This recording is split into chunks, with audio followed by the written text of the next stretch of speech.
తాకట్లో ఉన్న బంగారాన్ని విడిపించి ఆ రోజున మార్కెట్ ధర కట్టి మిగిలిన డబ్బును మీకు అందిస్తుంది కొమ్మూరి గోల్డ్.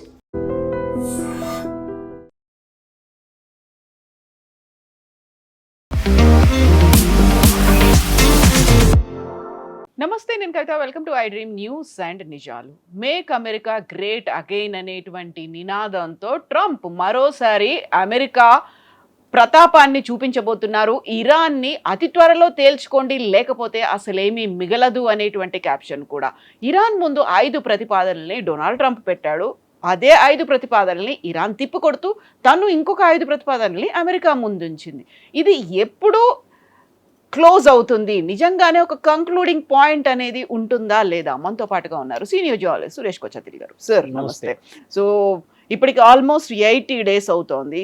ఒక స్టాండ్ స్టిల్ సిచ్యువేషన్ ఉంది. కాకపోతే ప్రపంచంలో అంత క్రైసిస్ అనేది కనిపిస్తూ ఉన్నప్పుడు హార్ముజ్ స్ట్రైట్కి సంబంధించి ఇరాన్ అండ్ అమెరికా రెండు అదే లాగర్ హెడ్స్ అంటారు, అలాంటి సిచ్యువేషన్లో ఉన్నాయి అంటే నెక్స్ట్ ఏం జరుగుతోంది సార్? నిన్న రాత్రి president Trump and Israeli prime minister Benjamin Netanyahu 30 నిమిషాలు మాట్లాడారు. బహుశా ఒక ప్లాన్ డిస్కస్ చేశారు. ఆపరేషన్ స్లెడ్జ్ హ్యామర్, ఇది అమెరికా వైపు నుంచి ఉన్న పేరు. ఎందుకంటే వాళ్ళ ఒక యుద్ధం అయిపోయింది, ఎపిక్ ఫ్యూరీ ఈజ్ ఓవర్. కానీ ఇజ్రాయెల్ ఇంకా రైజింగ్ లైన్ ఆపలేదు. వాళ్ళు సీజ్ ఫైర్ చెప్పలేదు వాళ్ళు ఇక్కడ. సో ఇజ్రాయెల్ కూడా మొదలు పెడతారు. ప్రాబ్లం ఎక్కడ వచ్చిందంటే, ఒకటి అమెరికా దగ్గర ఆయుధాలు లేవు.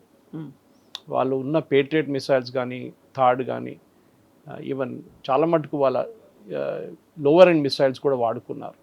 క్రూజ్ మిసైల్స్ చాలా వాడుకున్నారు. ఇప్పుడు వాళ్ళ దగ్గర ఆయుధాలు కొంచెం తక్కువ పడ్డాయి. దానికోసం వాళ్ళు ఈ 2-3 వారాలు వెయిట్ చేసి కావాలంత ఆయుధాలు తెప్పించుకున్నారు. మీకు గుర్తుంటుంది, తైవాన్ కొన్ని ఆయుధాలు పంపించాలండే పోయిన వారం, అది కూడా ఆపెట్టారు. Not because of any China reason, దానికి కారణం ఇది.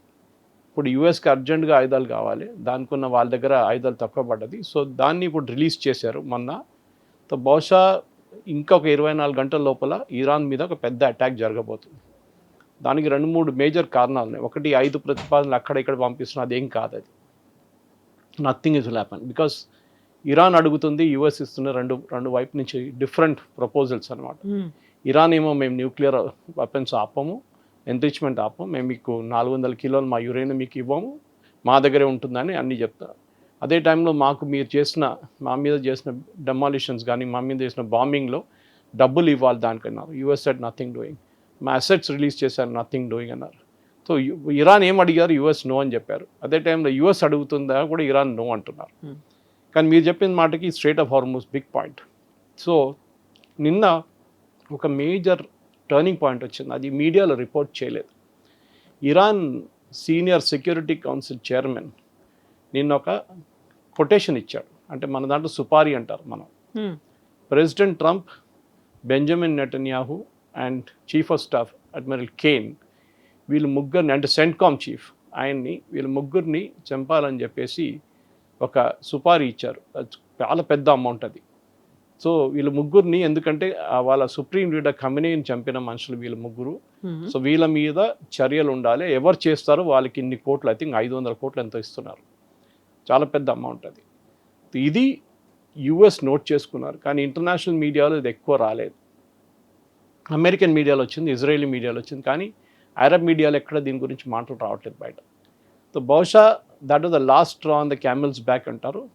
యుఎస్కి ఇప్పుడు ఒక ఎక్స్క్యూజ్ వచ్చేసింది, మా మీద వీళ్ళు కావాలని చెప్పి ఒక కొటేషన్ ఇచ్చారు, మాకు సుపారీ ఇచ్చారు మా లీడర్స్ మీద, మా ప్రెసిడెంట్ మీద, ఇజ్రాయేలీ ప్రైమ్ మినిస్టర్ మీద, అండ్ అది కాకుండా సెంట్కామ్ చీఫ్. సో డెఫినెట్గా అమెరికా రియాక్ట్ అవుతారు. ఎందుకంటే ప్రెసిడెంట్ ట్రంప్కి ఇప్పుడు తెలిసిపోయింది ఈ టాక్స్ అనేది ఎక్కడ వెళ్ళదు. పాకిస్తాన్ ఏం చేశారంటే ఇరాన్ వైపు నుంచి టైం 1 వారం 2 వారాలు 3 వారాలు పోస్ట్పోన్ చేసుకుని పోయారు, ఏం కాలేదు. ఈ యుద్ధం అదే రోజు ఎప్పుడు ఆపారో అదే రోజు చేసుకుంటే బాగుంటుండే, కానీ చేసిన చాలా పెద్ద తప్పని ఇప్పుడు తెలిసిపోయింది ప్రెసిడెంట్ ట్రంప్కి. అది కాకుండా ఇంకోటి, నిన్న యుఏఈ న్యూక్లియర్ ప్లాంట్ మీద ఇరాక్ నుంచి బహుశా ఒక అటాక్ జరిగింది. ఇరాన్ నుంచి రాలేదు అది మిసైల్స్, ఇరాక్ వైపు నుంచి వచ్చింది. ఈవెన్ సౌదీ అరేబియా మీద కూడా అటాక్ జరిగింది నిన్న. దాంట్లో ఇరాక్ న్యూక్లియర్ ప్రాజెక్ట్ పక్కన ఒక జనరేటర్ మీద కొట్టారంట. IAEA, that is International Atomic Energy Agency, వాళ్ళు రేడియేషన్ మానిటర్ చేస్తారు. వాళ్ళు అన్నారు as of now this no radiation. So బహుశా అది మెయిన్ ప్లాంట్కి ఎఫెక్ట్ కాలేదు, కానీ జనరేటర్ ఒకసారి ఆగిపోతే కూలింగ్ ఆగిపోతుంది. మెయిన్ టవర్లో, which is a dangerous thing. Meltdown జరగవచ్చు, చెర్నోబిల్లో జరిగినట్లు జరగవచ్చు. సో అందరూ భయపడ్డారు, చుట్టుపక్కల అన్ని దేశాలు భయపడ్డారు. ఇప్పుడు ఈవెన్ సౌదీ అరేబియా కండెమ్ చేశారు. ఎందుకంటే దీని impact Iraq nuclear plant, UAE nuclear plant, UAE మీద ఒక్కటే కాదు, చుట్టుపక్కల ఒక 500 కిలోమీటర్ దాకా అన్ని దాని మీద ఇంపాక్ట్ ఉంటుంది. సో ఇమీడియట్గా ఇప్పుడు ఒక యాక్షన్ తీసుకోబోతున్నారు. బహుశా యుఏఈ కూడా దీంట్లో దిగుతారు యుద్ధంలో.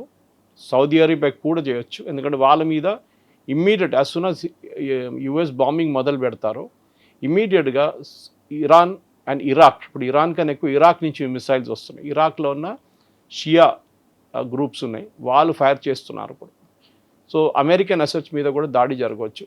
సో నెక్స్ట్ 24 hours చాలా క్రూషియల్గా ఉండిపోతుంది. ఆపరేషన్ స్లెడ్జ్ హ్యామర్ ఎప్పుడు ఎక్కడ మొదలు పెట్టాలని ప్రెసిడెంట్ ట్రంప్ డిసైడ్ చేస్తారు. Netanyahu is ready. ఆయన సెక్యూరిటీ కౌన్సిల్ మీటింగ్ జరిగింది నిన్న, యాజ్ వీ స్పీక్. ఒక 3 గంటల ముందు ఒక సెక్యూరిటీ కౌన్సిల్ మీటింగ్ జరిగింది. వాళ్ళ defence minister, chief of staff వీళ్ళందరూ ఉన్నారు. సో బహుశా it is not an entire cabinet, it is only security council. So దాంట్లో చాలా క్లియర్.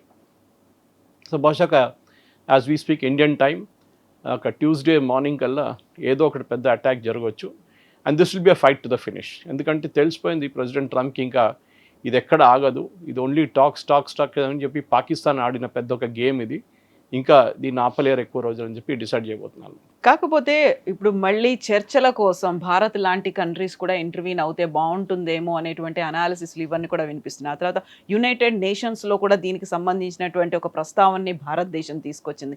మన దగ్గర కూడా క్రైసిస్ మొదలైంది అనుకున్నప్పుడు ప్రపంచ దేశాల్లో ఒక కదలిక అనేది రావాల్సి ఉండే, అంతలా రాలేదు. ఎక్కడికక్కడ వాళ్ళ క్రైసిస్ని ఫేస్ చేస్తూ ముందుకెళ్తున్నారు, అడ్జస్ట్మెంట్లు అవుతున్నాయి. కానీ మెయిన్ ఏదైతే అక్కడ ఇష్యూ అనేది ఉందో దాన్ని సార్ట్ అవుట్ చేయడానికి ముందుకెందుకు ఎవరు కదలట్లేదు అసలు? దానికి చాలా కారణాలు ఉన్నాయి. ఒకటి, ఇరాన్ ఏం చేస్తారో అని ఒక భయం ఉంది అందరికీ, especially Kuwait, Bahrain, Qatar. Saudi Arabia కొంచెం దూరం ఉంది, యుఏఈ కూడా కొంచెం దూరం ఉంది. సో ఈ దేశాలు, ఈ పక్కనున్న 3 చిన్న దేశాల మీద మ్యాక్సిమం అటాక్స్ జరగవచ్చు నెక్స్ట్ 24 hours. అదొక భయం ఉంది. స్ట్రెయిట్ ఆఫ్ హార్మూజ్ ఓపెన్ చేయడం అన్నిటికంటే పెద్ద ప్రయారిటీ. అది ఓపెన్ చేయాలంటే యుఎస్ నేవల్ అసెట్స్ అటాక్ చేయాల్సి వస్తుంది. అది ఎక్కడ గల్ఫ్ ఆఫ్ ఒమాన్లో ఉన్నారు. వాళ్ళ దగ్గర ఇప్పుడు 2 ఎయిర్క్రాఫ్ట్ క్యారియర్లు ఉన్నాయి. జెరాల్డస్ ఫోర్డ్ హెస్ గాన్ బ్యాక్, అది యుఎస్ చేరుకుంది. అది వాళ్ళ దగ్గర 2 ఎయిర్క్రాఫ్ట్ క్యారియర్ స్ట్రైక్ గ్రూప్స్ ఉన్నారు. బహుశా ఒక 24 చిన్న ఫ్లోటీలా ఉండొచ్చు. దాంతో సరిపోతుంది వాళ్ళకి అటాక్ చేయడానికి. టామహాక్ క్రూజ్ మిసైల్స్ కావాలి. టామహాక్ కొంచెం తక్కువ క్వాంటిటీలో ఉంది అమెరికా దగ్గర. బహుశా ఇవాళ రేపట్లో they will get all the replenishments. ఒకసారి మొత్తం వచ్చిన తర్వాత ఒక అటాక్ జరగవచ్చు. ప్రెసిడెంట్ ట్రంప్ చైనాకి వెళ్ళారు. ఆ చైనా విజిట్ టైంలో ఇంకొక అటెంప్ట్ చేశారు ఆయన, జీ జిన్పింగ్తో మాట్లాడి స్ట్రెయిట్ ఆఫ్ హార్మూజ్ అని ఓపెన్ చేపియండి అని చెప్పేసి. ఎందుకు చైనాకు చాలా మటుకు దానికి కావాల్సిన చైనా ఆయిల్ ఆల్మోస్ట్ 20-25% ఇరాన్ నుంచి వస్తుంది అనమాట. అండ్ ఇరాన్ 90% ఆయిల్ చైనా తీసుకుంటున్నారు. సో ఒక కొత్త రైల్ ట్రాక్ కడుతున్నారు China, Iran to directly to China, Turkmenistan అట్లా ఆఫ్ఘనిస్తాన్ వైపు నుంచి డైరెక్ట్లీ గోయింగ్ టు చైనా. కానీ దాంట్లో వాళ్ళకి ఎక్కువ సరిపోదు. ఒక ట్రైన్ తీసుకెళ్తున్న ఫ్యూయల్ తీసుకెళ్తున్నది మీకు ఒక షిప్లో తీసుకెళ్తే కంపేర్ చేస్తే మీకు ఒక 118 ట్రైన్లు కావాల్సి వస్తుంది. That many trains are needed with that many oil wagons, సరిపోదు. సో అది ఒక షార్ట్ టర్మ్ మెజర్ ఉంటుంది. కానీ long term measure China react కాలేదు. మీరు చూసుంటారు, చైనా ఏం చెప్పలేదు, వీల్ ట్రై అవర్ బెస్ట్ అన్నారు. చైనా ఏం చేశారంటే చాలా మటుకు వాళ్ళ కంప్లీట్ ఆయిల్ రిసోర్సెస్ని వాళ్ళు మార్చుకొని రష్యా వైపు నుంచి తెప్పించుకుంటున్నారు. అది కాకుండా వాళ్ళు ఈవెన్ యూఎస్ దగ్గర నుంచి కొనడానికి కూడా రెడీ ఉన్నారు. మన ట్రంప్ వచ్చినప్పుడు చెప్పారు, we'll ready to buy from US. కానీ చైనా ఒక సప్లై చైన్ మేనేజ్మెంట్లో చాలా పెద్ద గేమ్ ఆడారు. వాళ్ళ ఆల్మోస్ట్ ఆటోమొబైల్ ఫ్లీట్ వాళ్ళది, అంటే కార్ కానీ బస్సెస్ కానీ మిగతా అన్ని పబ్లిక్ ట్రాన్స్పోర్ట్ 70% దాకా, 70-80% ఎలక్ట్రిక్గా కన్వర్ట్ చేసుకున్నారు లాస్ట్ 5 సంవత్సరాల్లో. వాళ్ళు బహుశా సిచ్యువేషన్ చూసుకున్నారు, ఇట్లా ఒక సిచ్యువేషన్ జరగవచ్చు అని చెప్పి.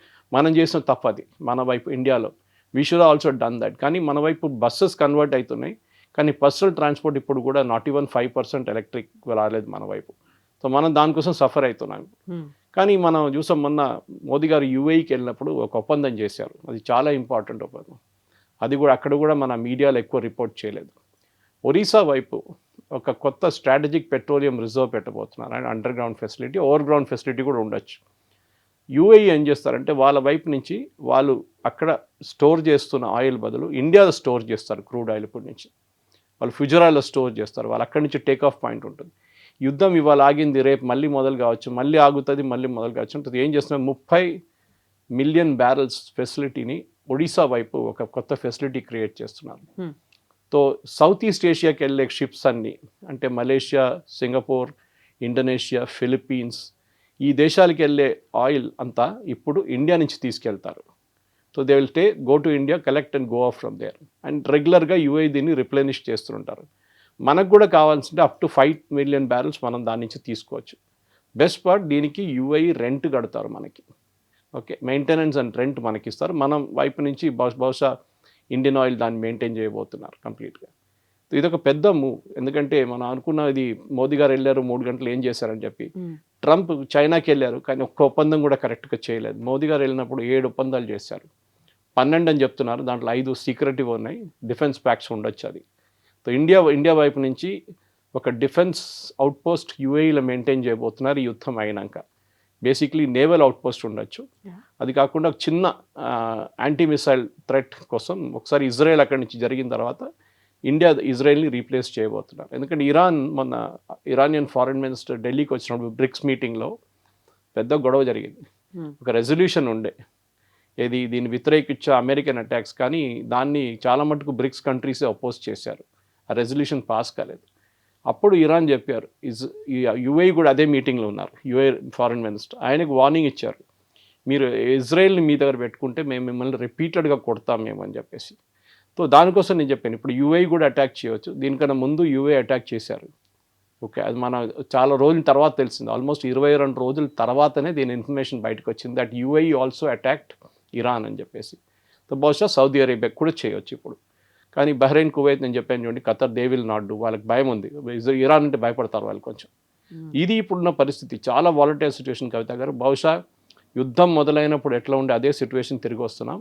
కానీ ఇప్పుడు టిపికలీ హిందీలో చెప్తారు చూడండి, ఆర్ఆర్ పార్, it is going to be fight అంతే, ఫినిష్ ఇట్ విల్ బి.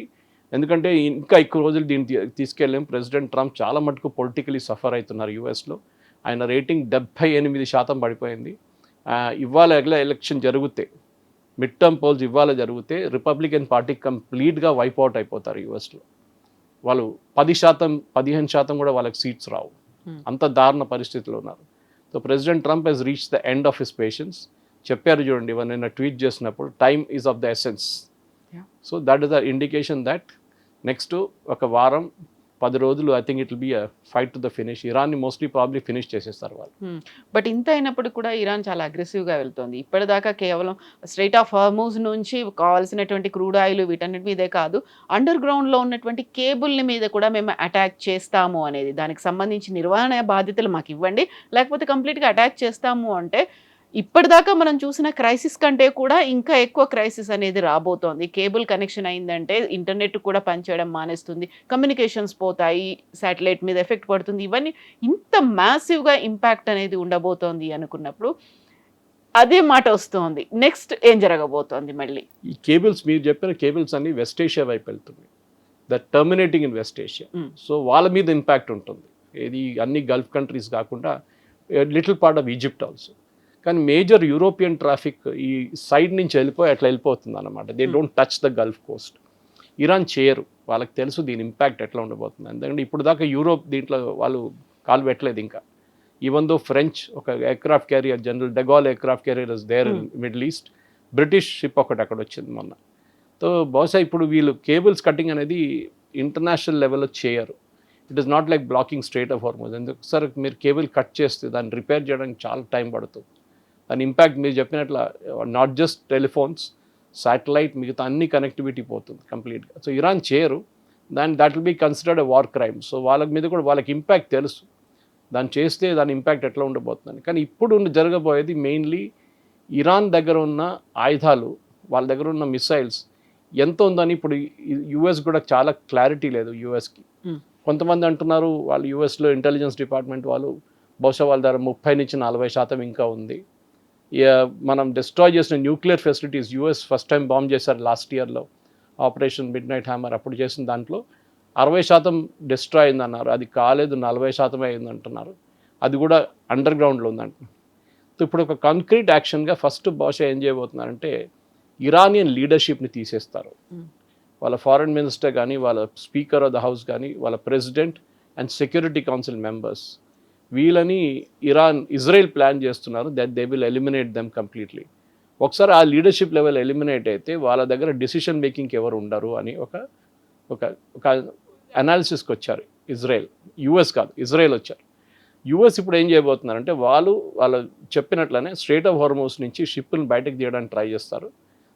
కాకుంటే ఇరాన్ దాన్ని అడ్డుకుంటే దాని మీద కూడా అటాక్ ఉండొచ్చు. సో రెండు వైపుల నుంచి అటాక్ ఉంటుంది. ఒకటి city based attack will be done by Israel అంటున్నారు. అది నిన్న రాత్రి డిస్కస్ చేశారు. అండ్ ప్రెసిడెంట్ ట్రంప్ చాలా క్లియర్గా క్లారిటీ ఇచ్చారు దీనికి ఈసారి. బహుశా ఆయన యుద్ధం స్టార్టింగ్లో కూడా ఎంత క్లియర్గా క్లారిటీ లేదు. ఎందుకంటే ఆయన చెప్పాను చూడండి, డెస్పరేట్ అయిపోయారు. ఎట్లయినా దీని నుంచి బయటపడాలి. చాలా మటుకు పాకిస్తాన్ని నమ్మాం, Pakistan made fool out of us. Almost మనం 6 నుంచి 7 వారాలు దాంట్లో కోల్పోయాం. ఈ పీస్ టాక్స్ ఏం there'll be no peace talks. ఎందుకంటే క్రూషియల్ ఇష్యూ కవిత గారు. వన్ ఇస్ యురేనియం ఇరాన్ ఎవ్వరికి అప్పగించారు. చాలా క్లియర్ వాళ్ళు. మాకు ఒక సావరెన్ రైట్ ఉంది, మేము ఉంచుకుంటాం. కావాలంటే దాని ప్యూరిఫికేషన్ ప్రాసెస్లో తగ్గిస్తాం. ఎన్ని సెంట్రిఫ్యూజెస్ మేము మెయింటైన్ చేస్తామో, ఎన్ని అవుట్ ఆఫ్ కమిషన్ చేసేస్తామో దాని గురించి డిస్కస్ చేయొచ్చు. కానీ అది చాలా టెక్నికల్ సబ్జెక్ట్. మన అందరు గుర్తుంది జేసీపీ అగ్రిమెంట్ ప్రెసిడెంట్ ఒబామా టైంలో అగ్రీ చేసింది. 21 నెలలు తీసుకున్నారు అగ్రిమెంట్ని అనలైజ్ చేసి డిస్కస్ చేసి ఫైనలీ ఒప్పందం పెట్టడానికి. ఇది ఇప్పుడు 78 డేస్ 79 డేస్ అయింది. ఈ టైంలో ఇది డిస్కస్ చేయలేరు. ఇది చాలా డీటెయిల్గా డిస్కస్ చేయాల్సి. ఫస్ట్ స్టెప్ ఏం చేస్తారంటే, అఫ్కోర్స్ బెంజమిన్ నెటన్యాహు CBS 60 Minutesలో చాలా క్లియర్గా చెప్పారు. ఆ రోజు అడిగారు ద ఇంటర్వ్యూర్ ఆస్క్డ్ హిమ్, మీరు యురేనియం ఏం చేస్తారు? మేము వెళ్ళి తీసుకుంటామన్నారు ఆయన. అంత ఈజీని అడిగారు. That we know how to do it. బహుశా ఇజ్రాయెల్ అండ్ యుఎస్కి తెలుసు అది ఎక్కడుంది అనేది. ఆ ఆపరేషన్ మేబీ అ జాయింట్ ఆపరేషన్. ఎందుకంటే మన నైజీరియాలో ఒక ఆపరేషన్ జరిగింది day before yesterday. ISIS second in command ఆయన నైజీరియాలో చంపారు. How did he land up in Nigeria is a big mystery. ఎందుకంటే ఆయన everybody assumed he was in Iraq. Okay, ఎందుకంటే తాలిబాన్ వచ్చిన తర్వాత వీరందరూ పారిపోయారు. ఐదర్ ఖత్తర్ ఆర్ ఇరాక్లో ఉన్న అనుకున్న మంచి నైజీరియాలో దొరికింది మీకు. ఇజ్రాయెల్ ఏమో ఈ October 7th అటాక్ చేసిన వాళ్ళ one of the main commanders హమాస్ది ఒక్క సర్వైవింగ్ కమాండర్ ఉండే, ఆయన్ని మొన్న చంపేశారు. So the point is closing in అన్నమాట. And suddenly Iran will be the major point. ఇది 3, 4, 5 వారాలు ఈవెన్ 6 వారాల ముందు చేస్తే బాగుంటుండే. ఇంత ప్రాబ్లం మనకి ఎక్స్టెండ్ కాకపోతే షార్ట్ టర్మ్ షాక్ ఉంటుంది. ఆయిల్ ప్రైసెస్ పాసిబ్లీ ఇవాళ రేపటికి 110, 120 కూడా వెళ్ళొచ్చు. కానీ అది moment that operation is over, strait of Hormuz open చేశారనుకోండి, the oil prices will come down. కానీ రిఫైనింగ్ ఇంపాక్ట్ ఉంటుంది. అది మనం గుర్తుపెట్టుకోవాలి. భారతదేశంలో కూడా మనకు UAE వైపు నుంచి LNG కానీ PNG కానీ అండ్ క్రూడ్ UAE మనకు అష్యూర్ చేశారు ఫుజరా నుంచి. అది యాజ్ సూన్ యాజ్ ఈ స్ట్రెయిట్ ఆఫ్ హార్మోస్ ఓపెన్ చేస్తే మనం పికప్ చేసుకోవచ్చు. ఎందుకంటే ఒకసారి ఫుజరాలో వచ్చేస్తే we're not in strait of Hormuz anymore. మనం అక్కడి నుంచి పికప్ చేసుకోవచ్చు వితౌట్ ఇరాన్ మన షిప్స్ మీద దాడి కూడా చేయరు అప్పుడు, బికాజ్ స్ట్రెయిట్ ఆఫ్ హార్మోస్ బయట ఉంది ఫుజరా. సో ఇది చాలా పెద్ద ఒక స్ట్రాటజీ. నేను మళ్ళీ I'm repeating, president Trump advisers కూడా అదే చెప్తున్నారు. ఈవెన్ రిటైర్డ్ అడ్మిరల్స్ చెప్తున్నారు, జనరల్స్ చెప్తున్నారు, మీరు ఎందుకు ఆపారు ఈ యుద్ధం? ఆ ఫస్ట్ ఫేజ్లోనే you should have finished off everything.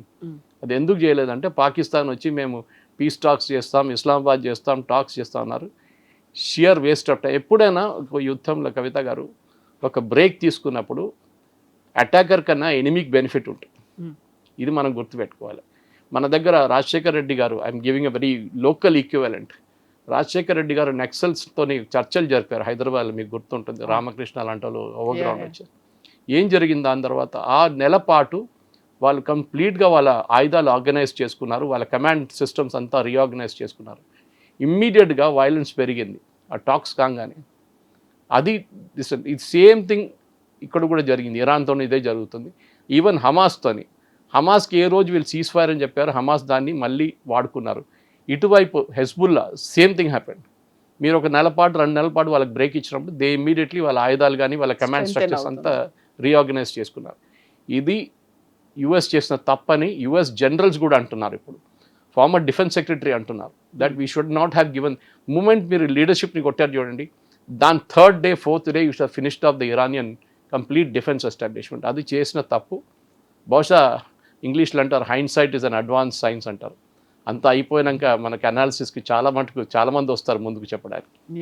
So ఇప్పుడు హార్మోజ్ని ఓపెన్ చేస్తే అవుతోంది, అది క్లియర్ అయిపోతుంది, షార్ట్ టర్మ్ సర్వీస్ ఇవన్నీ మాట్లాడుకున్నప్పటికి కూడా మూడీస్ చెప్తున్న దాన్ని బట్టి చూస్తే నవంబర్ దాకా ఇంపాక్ట్ ఉండే అవకాశాలు ఉంది. అంటే లాంగ్ రన్లో అంటే ఇంక మనకి మినిమం ఒక 4-5 months అయినా ఇదే క్రైసిస్ సిచ్యువేషన్ అనేది కంటిన్యూ అవుతుంది. కాబట్టి అంత ఈజీగా కంట్రీస్ దానికి ప్రిపేర్డ్గా ఉన్నాయి. ఇంకో 4-5 నెలలు లేకుంటే నవంబర్ కాకపోతే డిసెంబర్, ఈ ఇయర్ ఎండింగ్ అనేంత ప్రిపరేషన్ అనేది ఉందా కంట్రీస్కి?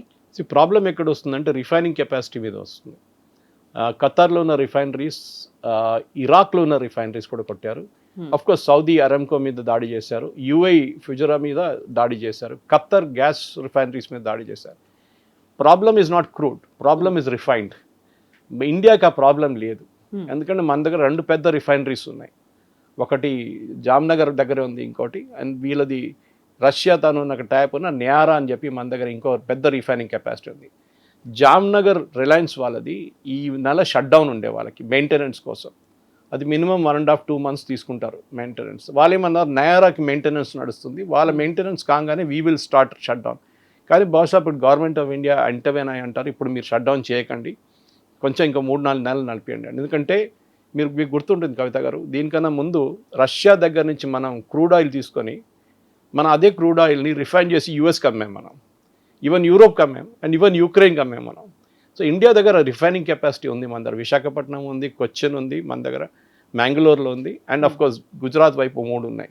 సో ఇదన్నీ కలుపుకుంటే మనకి పెద్ద అడ్వాంటేజ్ ఉంటుంది. క్రూడ్ తెచ్చుకుంటే చాలు. కానీ కొన్ని దేశాల దగ్గర రిఫైనింగ్ కెపాసిటీస్ లేదు, చిన్న దేశాల దగ్గర రిఫైనరీస్ ఎక్కువ లేదు వాళ్ళ దగ్గర. ఈ రిఫైనరీస్ లేనప్పుడు ప్రాబ్లం ఏమవుతుందంటే క్రూడ్ ఆయిల్ ఎవరు రిఫైన్ చేస్తారు మీకోసం? రిఫైన్ చేయాల్సింది అట్ సోర్స్ ఓన్లీ చేయాల్సి వస్తుంది అనమాట. మీరు అక్కడి నుంచే పెట్రోల్ డీజిల్ తీసుకురావాల్సి వస్తుంది. మనకు ఆ ప్రాబ్లం లేదు, మనం ఇక్కడ తెచ్చుకొని ఎల్పిజిగా కన్వర్ట్ చేసుకోవచ్చు, పిఎన్జిగా కన్వర్ట్ చేసుకోవచ్చు, ఏదైనా చేసుకోవచ్చు. సో భారతదేశం మీద దాని ఇంపాక్ట్ ఎక్కువ రోజులు ఉండదు. కానీ ఇంటర్నేషనల్ క్రూడ్ ప్రైసెస్ 80-90 నడిమిట్లోనే ఉంటుంది, at least for the next 6 to 8 months అంటున్నారు.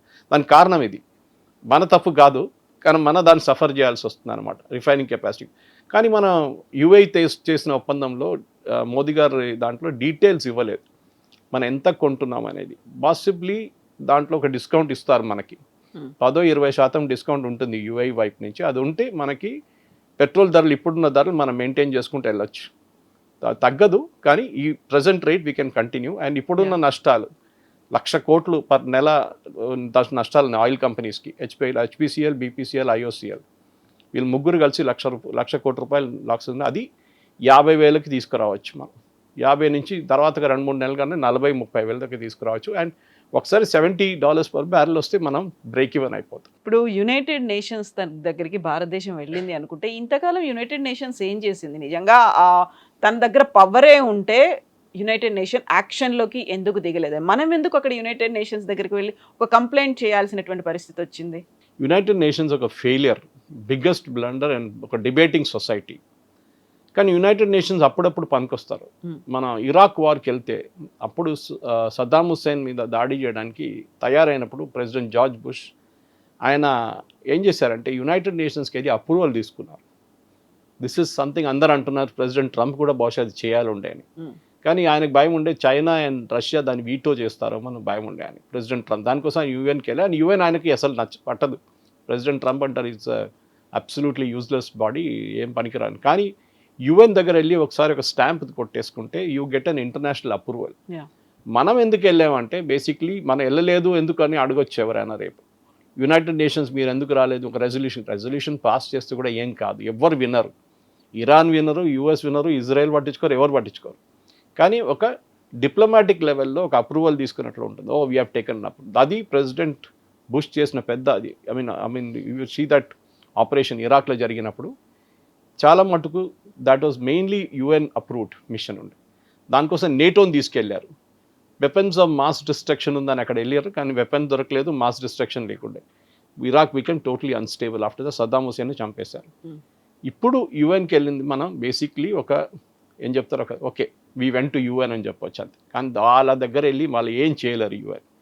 మనం చేయాల్సిన పని మనం చేసుకోవాలి, విచ్ ఇస్ బేసిక్లీ ఒక దేశం దగ్గర మనం ఒప్పందం పెట్టుకుంటే మనకి long term sanctions, long term benefit వస్తుంది. చాబార్ ఫోర్ట్ గురించి ఇరానియన్ ఫారెన్ మినిస్టర్ నిన్న మాట్లాడారు. Hmm. ఇరాన్ దగ్గర డబ్బులు లేవు ఇప్పుడు చాబార్ ఫోర్ట్ డెవలప్ చేయడానికి. ఇరాన్ దగ్గర ఉన్న ఆ పోర్ట్ మనకు అప్పగించారు వాళ్ళు. ఆ పోర్ట్ డెవలప్ చేస్తే మనం we can go right up to Tajikistan and Russia without going through Pakistan అన్నమాట, ఆఫ్ఘనిస్తాన్ కూడా. అది చాలా క్రూషియల్ మనకి. సో బహుశా ఈ కన్ఫ్యూజన్లో రేపు ఇరానియన్ రెజిమ్ పోయిందనుకోండి we should take over Chabahar immediately completely. ఎందుకంటే ఇప్పుడు యుఎస్ శాంక్షన్స్ మనకి ఈ జూన్లో ఎండ్ అయిపోతుంది. దానికన్నా ముందు మనం దానికి అప్రూవల్ తీసుకొని ఇఫ్ యూ ఎక్స్టెండ్ ఇట్ మనకి చాలా పెద్ద అడ్వాంటేజ్ రాబోతుంది. అదే చాబార్ ఫోర్ట్ నుంచి we can setup A refuelling plant. అక్కడి నుంచి ఆయిల్ టర్మినల్గా డెవలప్ చేసుకోవచ్చు దాన్ని. అది చాలా పెద్ద పోర్ట్ అది. అక్కడ మనకి 2 బర్త్స్ అప్పగించారు వాళ్ళు, 2కి 4 చేసుకోవచ్చు. మనం చేసుకుంటే I think it will become a big ఇంకొక గల్ఫ్ ఆఫ్ ఇది ఏం చెప్తారు స్ట్రైట్ ఆఫ్ హార్మస్ నుంచి బయటకు వచ్చి we can really use Chabahar port. కానీ అన్నీ లింక్డ్ ఉన్నాయి కవిత గారు. మీరు అడిగిన ప్రశ్నకి స్టార్టింగ్ నుంచే ఇది first US bombing, Israel bombing, okay fine, దాని leadership elimination. Next strait of హార్మస్లో 1500 షిప్స్ అక్యుములేటెడ్ పడి ఉన్నాయి. That is lying near the Persian gulf. దీని అన్ని బయటికి తీసుకురావాలి. దాంట్లో ఉన్న మెరైనర్స్ కానీ దాంట్లో ఉన్న సీమెన్ కానీ వాళ్ళకి ఫుడ్ లేదు, నీళ్ళు లేదు, ఎక్కువ కష్టపడుతున్నారు వాళ్ళు.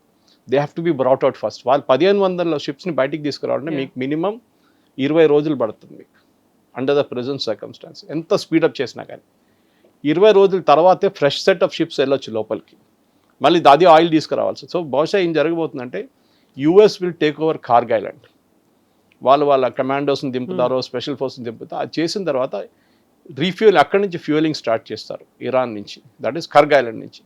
దాంతో ఆయిల్ ప్రెషర్ చాలా మటుకు తగ్గిపోతుంది, ఆయిల్ సప్లై ఇంక్రీజ్ అవుతుంది నెక్స్ట్ ఒక నెల పాటు. ఇదంతా లింక్డ్ ఇస్ ఫస్ట్ బాంబింగ్. ఆ బాంబింగ్ జరిగితే ఆపరేషన్ స్లెడ్జ్ హ్యామర్ స్టార్ట్ అయితేనే మిగతా అన్ని స్టెప్ బై స్టెప్ ఫాలో అవుతుంది అనమాట. ఇప్పుడు బాంబింగ్ అయింది, హర్ముజ్ క్లోజ్ అయిపోయింది, ఎక్కడికక్కడ స్టాండ్ స్టిల్ సిచ్యువేషన్ ఉంది, ఆ తర్వాత ఇంటర్నెట్ కేబుల్స్ మీద ఎఫెక్ట్ పడుతుంది అనుకున్నప్పుడు చుట్టూ ఉన్నటువంటి ఎన్విరాన్మెంట్ మీద కూడా, ఎకలాజికల్ సిస్టమ్ మీద, అక్కడ ఉన్నటువంటి సీ మీద, ఓషన్స్ మీద, వీటన్నిటి మీద ఎఫెక్ట్ పడుతోంది. సో ఏదో ఒక్క రంగానికో ఏదో ఒక సెక్టార్కి మాత్రమే ఈ క్రైసిస్ అనేది పరిమితం కాలేదు, ప్రపంచం అంతా ఎఫెక్ట్ చూపిస్తోంది. అన్ని అంశాల్లో కూడా ఈ ఎఫెక్ట్ అనేది ఉంది. సో ఇరాన్ అసలు యాక్సెప్ట్ చేయలేనటువంటి సిచ్యువేషన్ కదా. కరెక్ట్. ఇరాన్ మనం ఇప్పుడు డిస్కస్ చేసినట్టు ఫస్ట్ ఐ థింక్ 3-4 వారాల తర్వాత మనం చెప్పాం ఒకసారి కార్గ్ ఐలాండ్ ఫుల్ అయితే ద బ్యాక్ ఫ్లో స్టార్ట్ అవుతుందని చెప్పాం. లేకుంటే మన ఓవర్ హెడ్ పైప్ లాగా మన ఇంట్లో ఉన్న ట్యాంక్ లాగా నీళ్ళు బయటకి ఇచ్చేస్తాం. And that is exactly what Iran did. వాళ్ళు ఇప్పుడు ఆయిల్ ఎక్సెస్ ఆయిల్ వాళ్ళ షిప్లో వాళ్ళు సీలో వేడేస్తున్నారు. కానీ వాళ్ళకు కూడా అదే ప్రాబ్లం ఉంది. స్ట్రైట్ ఆఫ్ హార్మజ్ అనే ఆయిల్ పంపించే ఒక రూట్ ఒకటే కాదు, ఇరాన్లో ఉన్న చాలా మట్టుకు ఫిషర్మెన్ వాళ్ళ లైఫ్ దాని మీద డిపెండెంట్ ఉంది. సో మీరు పొల్యూట్ చేస్తే మీ వైపే ఉన్న ఫిషెస్ కానీ ఎన్వైరన్మెంటల్ డిజాస్టర్ జరగవచ్చు. రేపు మీరు దాన్ని వాడుకోలేరు. నెక్స్ట్ ఒక 10-15 సంవత్సరాల దాకా till the cleanup is done మీరు వాడుకోలేరు స్ట్రైట్ ఆఫ్ హార్మజ్. షిప్స్ వెళ్ళొచ్చు కానీ ఫిషింగ్ యాక్టివిటీ ఉండదు మీ దగ్గర, దోస్ తిరగలేరు అక్కడ. ఇది ఇరాన్ తెలుసు ఇది. So they are like an suicide mission. మేము పోతాం, మేము మిమ్మల్ని కూడా తోడు తీసుకెళ్తాం అనే ఒక యాటిట్యూడ్ ఉంది. కానీ మీరు చెప్పిన దాని ప్రకారం ఎస్, ఇది ఎప్పుడో ఒక కోర్స్ ఆఫ్ కరెక్షన్ రావాలంటే జరగలేదు. ఇరాన్ థ్రెటన్ చేస్తున్నారు. థ్రెటన్ చేసే కెపాసిటీ వాళ్ళకి లేదు. ఇది మనం గుర్తుపెట్టుకోవాలి. ఇరాన్ దగ్గర అంత కెపాసిటీ లేదు. ఇది ఇంగ్లీష్లో గేమ్ ఆఫ్ బ్లఫ్ అంటారు. మనం రమ్మీ ఆడుతున్నప్పుడు మన దగ్గర ట్రంప్ కార్డ్ ఉండదు, కానీ మనం ఎట్లా చూపిస్తాం అంటే మన దగ్గర అన్ని ట్రంప్ కార్డ్ ఉంది చూపించి ఆడుకుంటాం, అంత కాన్ఫిడెన్స్తో ఆడతాం. ఇరాన్ అదే గేమ్ ఆడుతున్నారు. All it takes is precise bombing. అది బెంజమిన్ నెటన్యాహు అదే రోజు చెప్పారు. ఏ రోజు సీజ్ ఫైర్ తీసుకొచ్చారో ఆ రోజు చెప్పారు, you are making a mistake, మీరు ఇరాన్కి బ్రీతింగ్ స్పేస్ ఇస్తున్నారు, పాకిస్తాన్ని నమ్మకూడదు అని ఇరాన్ వ్యతిరేకంగా అండ్ పాకిస్తాన్ వ్యతిరేకంగా బెంజమిన్ నెటన్యాహు డిఫెన్స్ మినిస్టర్ ఒక స్టేట్మెంట్ ఇచ్చారు. కానీ యూఎస్ పట్టించుకోలేదు. ప్రెసిడెంట్ ట్రంప్కి ఏమో చాలా బతుకు ప్రెషర్ ఉంది ఆయన మీద, పొలిటికల్ ప్రెషర్. ఒక వైపు నుంచి ఎట్లయినా ఒప్పందం, ఇరాన్ ఒప్పందం చేయరు. Let us be very very clear about it. ఏ అగ్రిమెంట్ తీసుకొచ్చినా కూడా ఇరాన్ అగ్రీ చేయరు. బహుశా ఇంకా బాంబింగ్ చేస్తే చాలా మటుకు వాళ్ళ కంప్లీట్ లీడర్షిప్ వైపౌట్ అయితే వాళ్ళ నెక్స్ట్ జనరేషన్ లీడర్షిప్ బహుశా వచ్చి ఓకే వి సరెండర్, మీరు ఏం కావాలంటే చేసుకోండి, మాకేమైనా మెసేజ్ రిలీజ్ చేస్తే మేము మా దేశం డెవలప్ చేసుకుంటా అంటారు. దానికి పాసిబ్లీ ఒక నెక్స్ట్ జనరేషన్ లీడర్షిప్ రావాల్సి వస్తుంది ఇరాన్లో. అదే మన నెక్స్ట్ ఒక 2-3 వీక్స్లో అది జరుగుతుంది బహుశా. Thank you so much. Thank you.